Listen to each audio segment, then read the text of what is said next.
Velkommen her til Nørrebro Bryghus. Jeg hedder Michael Rahbek og er brygmester. Den første øl, jeg lavede, da jeg startede på Nørrebro Bryghus i 2018, det var Nordvestporteren. Nordvestporteren er en lidt klassisk porter, men også en lidt sød porter. Masser af den her smag fra varm kakao, lidt espresso-kaffe. Så har jeg brugt noget speltmalt og noget havremalt for ligesom at give en lille bitte smule fløjelsagtig karakter, når man får den ind i munden. Når man hælder den op i glasset, så er den selvfølgelig kulsort. Og så får vi sådan et mørkebased skum. Så man kan se, at kulsyren den arbejder lidt på den.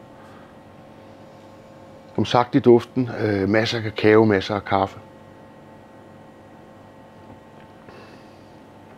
Så får man den her meget bløde, fløjlsbløde karakter i munden.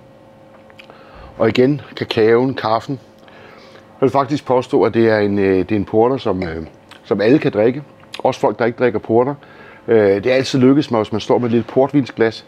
Portvin, det passer sgu egentlig meget godt sammen. At så kan man faktisk få enhver til at drikke den her porter. Hvis man nu skulle stå ude ved sin grill og grille, jamen, så kan man tage den af flasken. Skål. Velbekomme. Bum.